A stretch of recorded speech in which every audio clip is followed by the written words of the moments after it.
Alright, so as promised, here's my video on the Insta360 Go 2 dive case. I had an opportunity on a recent vacation to Maui to get some snorkel footage with the dive case, and there were some people who asked some questions about this in terms of its performance. We'll talk about that in this video, as well as showing you some of the footage that I got. And just before I get into the video, I do want to remind you guys that the holiday sale is still going on through the 14th, so yeah, pretty much last chance, a few more days left in this sale. If you use my link in the description for the Insta360 Go 2, you get 10% off on the Go 2, both 32 gigabyte and the 64 gigabyte. And so that's roughly $30 to $40 savings depending which version you get.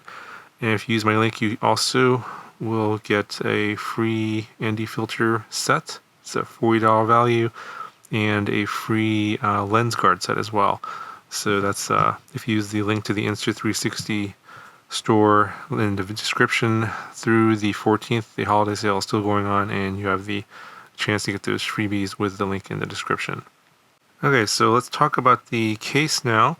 Overall, it performed really well. I didn't have any issues with leaks. Now, granted, I didn't go very deep. This was just snorkeling, not deep diving.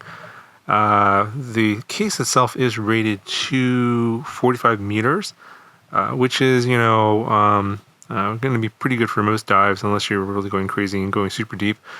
Now, the camera itself, you can use this up to 4 meters, 13 feet. That's what it's rated to. But I didn't really want to take any chances, especially with salt water. With these little metal contacts being exposed, you were going to,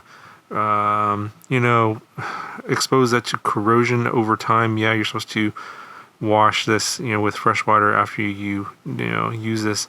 And I think a lot of people have used this in the ocean without any problems. And if you do proper maintenance, it should be okay. But, to be extra safe, I wanted to go ahead and just use the dive case, just so I'm not exposing this camera to any elements that I don't really need to.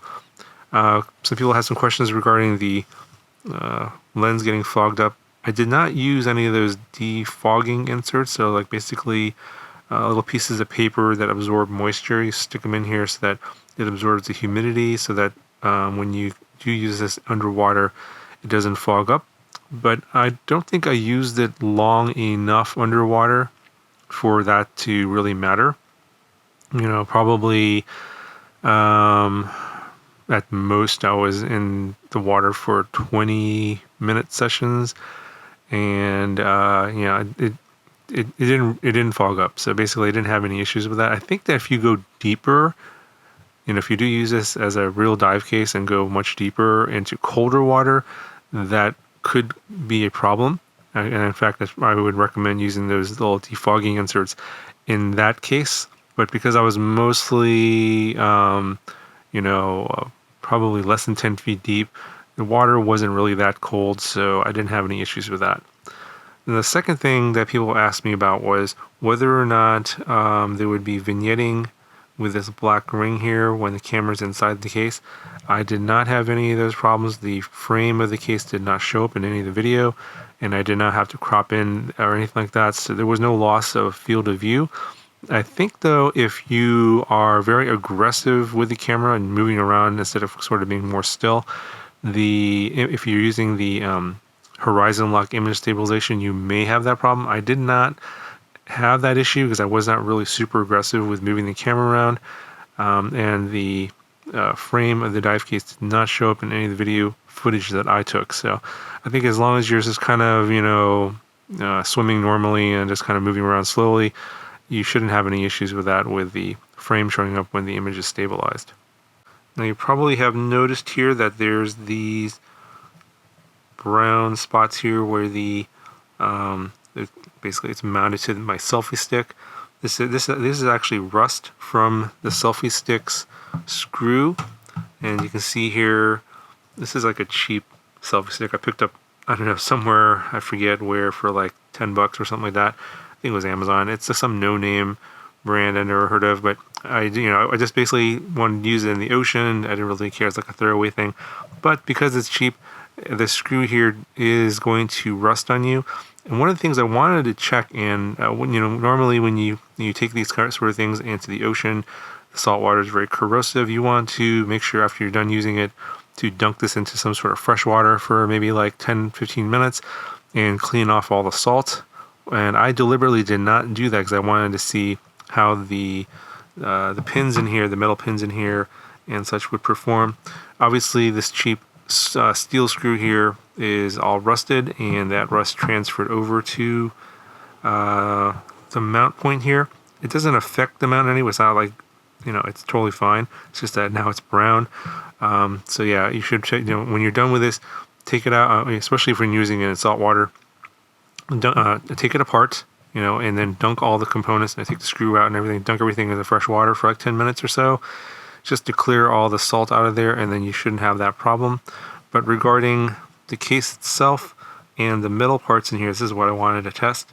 This did not corrode. As you can see here, this did not corrode. So it looks okay. And so that's one, and also this little, I think this is metal as well, this button, and it does look fine. There is a metal spring in there as well. I wanted to see if that would corrode, and that also seems to be fine as well. I don't see any corrosion on there. So that's one of the things I wanted to see. If you forget to clean it off, for example, which I'm sure a lot of people will do, I wanted to see what would happen to the case if it would corrode, and it's totally fine. So I think, as even if you do forget, you should be okay. But I still would recommend doing proper maintenance and cleaning the salt water off the case after you're done using it. That's probably going to make it last a lot longer. Okay, so the last thing I do want to talk about, and this is for you guys that perhaps want to use this on a drone, because it will give you extra protection for the camera in a crash, especially if you're going to be using it in some sort of a dangerous or sketchy situation, and you want to give your camera a little bit more protection. I do want to let you guys know how much it weighs. And for some drones that'll matter. Yes, obviously when you're using your Insta360 Go2, you're probably using something light. So let's see how heavy this is. So yeah, as expected, it's pretty heavy. 32.8 grams, almost 33 grams compared to the Go2 just being 26 grams. So it's actually heavier than the camera itself. However, for those situations where you're going to be using it in situations where you might have some pretty bad crashes, and you want to protect the camera, then yeah, this is going to be useful in that situation, as long as you don't mind the extra weight, of course. Alright, so that's going to do it for this video. Here's some additional footage from me diving or snorkeling.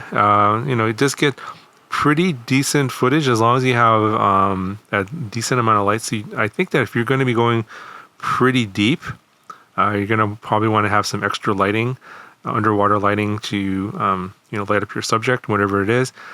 The other thing that I didn't mention is kind of a downside of this case compared to, like, say, some of the underwater cases for like regular cameras and like GoPros.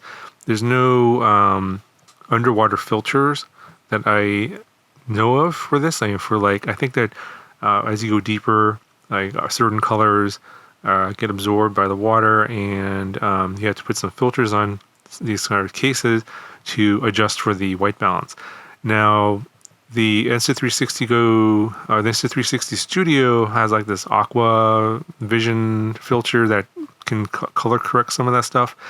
Now, I didn't test it in any deep water where it's like it might show you what the color absorption issues might be.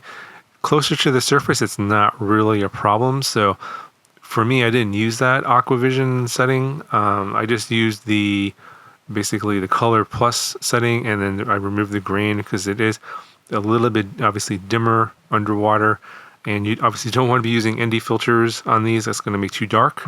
Basically you just want to try and brighten up the image as much as possible.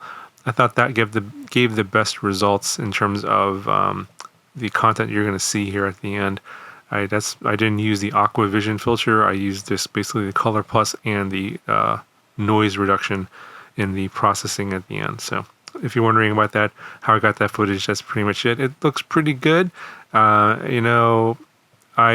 The last time I had some footage from like basically snorkeling was a really long time ago with a not very good camera, and this camera is way better. So like I think that old camera that I used the last time I was in Hawaii was like a 1080p camera, pretty low bit rate, and overall pretty crappy. This is way better.